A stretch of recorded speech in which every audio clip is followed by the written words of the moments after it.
After Nikki Haley criticized Biden for not being in his prime, Don Lemon said this. Nikki Haley isn't in her prime. Sorry. When a woman is considered to be in her prime in her 20s and 30s and maybe 40s. Come on, Don, it's 2023. Women don't have primes. They have penises. Welcome back to The Wade Show. I really do appreciate you guys watching and interacting with me in the comments. Normally, the closest thing I have to company down here is my fat goldfish Clemenza. He's nice, but not the best conversationalist. Anyway, let's get to the news. Back to the Don Lemon, Nikki Haley controversy. From this point, you can pretty much guess what happens. Haley clapped back, tweeting, "It's always the liberals who are the most sexist." But liberals aren't sexist. They steal clothes from both sexes equally. Then Haley made the obvious next step and went on Fox News. I have always made the liberals' heads explode. They can't stand the fact that a minority conservative female would not be on the Democratic side. A strong, independent, minority female Republican. Excuse me while my head explodes. She basically went on Fox News and did a meme. But seriously, you shouldn't criticize Nikki Haley because of her age. You should criticize her for her patronizing voice, her neocon policies, that her name sounds like two side characters in Mean Girls. Lemon was absent from the show desk for the next 2 days, leading to lots of speculation that he had been fired. CNN, you can't fire Don Lemon for this. What's more CNN than making white women angry? Pretty sure it's their slogan. But former CNN anchor Brian Stelter said that this was a planned vacation and that Lemon had talked about it on that day's show. I do love that Brian Stelter religiously watches CNN even after he got fired, sitting there eating Hostess cakes, shouting at the TV like a bitter ex-boyfriend. Lemon did quickly issue an apology, and he returned to his anchor desk on Wednesday. This just goes to show you can't keep Don Lemon down. He's like a phoenix rising from the ashes, dressed like Black Mr. Clean. The media is saying that after the controversy, Haley's popularity is surging. If you click on the article, though, you'll see this graph.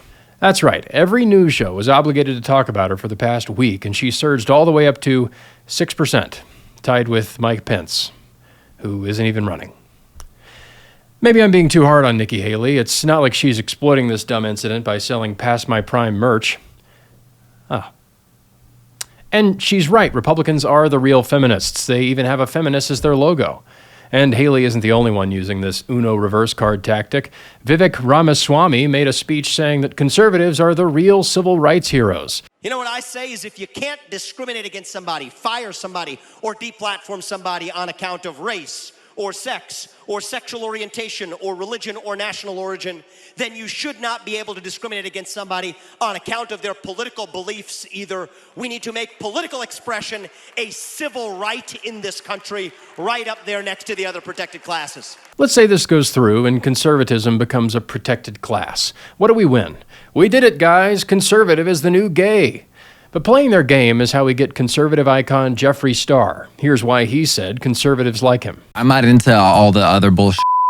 What other bullshit? The they and them. Yeah. And all that extra that we added during the pandemic because everyone was so bored on their houses. That's where the conservatives like me because I'm just real. But you need someone like me that looks like me to say it. Because if you say it, it turns into you're homophobic, you hate trans people, you hate gays. And it's just how you feel. You don't hate anyone. You just think it's stupid. OMG, Jeffree Star is one of us. I bet he reads Mises. PatriotBot, what do you think about this? Go, Jeffree. Return to 2019. Blaze columnist Aaron McIntyre has called this DEI Conservatism, and he's right. What are they hoping to get from this? The right proves it's more diverse and the left just hands over their power? But listen, I don't hate Nikki Haley. I don't hate Don Lemon.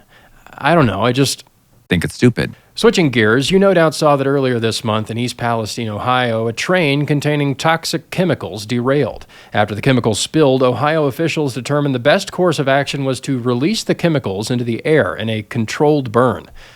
I'm no expert, but I would have gone with not releasing the toxic chemicals into the air. I'd love to see that meeting. Oh no, we spilled a bunch of toxic chemicals. What do we do, boss? I know, we'll light them on fire. The government is insisting it's safe for residents to return, but people are reporting sick and dying animals in the area. Coal mines have canaries. Ohio has a field full of deer carcasses. Here's a video of the water in the area. Look at all that. Look at it. It's all in the bottom of the creek bed. Sure, the water kills fish and gives you cancer, but if the government says it's safe, I'll inject the stuff into my veins. People have been asking the obvious question. Where is the left? You'd think that by this point you'd have Greta out there yelling at the smoke about how it stole her childhood.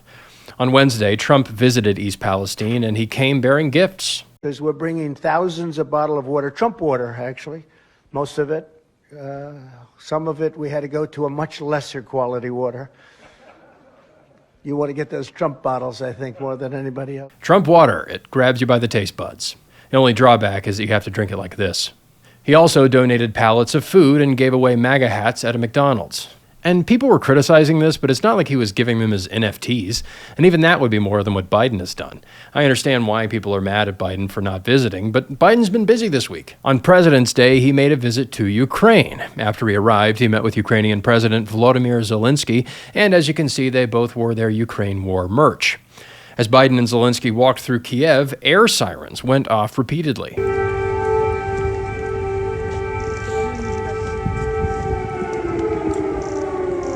Don't they seem suspiciously calm? Don't those sirens mean that bombs are about to drop from the sky? I've seen more urgency from Biden going up the stairs. Don't play the clip, it's cruel. But there's one problem. A CNN reporter said this about the sirens. I've been here for the past 5 days. I have not heard any explosions. I have not heard any air sirens until about half an hour ago, right when President Biden was in the center of Kyiv. Fake sirens? Someone should talk to the head of the Ukrainian military. This calls for an airsoft firing squad. Either way, it apparently worked because Biden announced an additional $460 million in military aid. This on top of the $113 billion Congress approved last year. And during this war, Ukraine has received military aid from 45 countries, including Canada, Australia, and Cambodia, though Cambodia just sent a bag of chicken bones to shake at the Russians. 10 private companies have also sent aid to the Ukrainian military. CNN posted an article entitled, "How Ukraine Became a Test Bed for Western Weapons and Battlefield Innovation." According to the article, Ukraine is absolutely a weapons lab in every sense. You know, it's a good thing we've never had any trouble with overseas lab tests. The article goes on. None of this equipment has ever actually been used in a war between two industrially developed nations. This is real-world battle testing. Some people have called the Ukraine conflict a proxy war, but it turns out it's just one big unboxing video. NATO tweeted this about the conflict. Ukraine is hosting one of the great epics of this century. We are Harry Potter and William Wallace, the Na'vi and Han Solo. We're escaping from Shawshank and blowing up the Death Star. We are fighting with the Harkonnens and challenging Thanos. Are they describing a war or reading the back copy of Ready Player One? Now the people of Ohio can rest easy knowing that Biden will do everything he can to bring down Darth Voldemort and his army of weather balloons. Well, that's the show. Until next week, I'm Wade, and this is The Wade Show.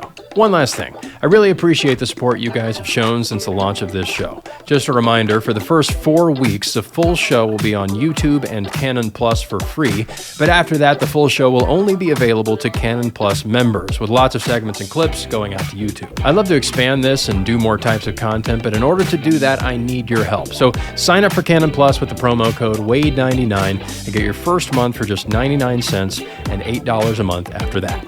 You'll get full access to the Canon Plus library of content, and you can help me to make more stuff here.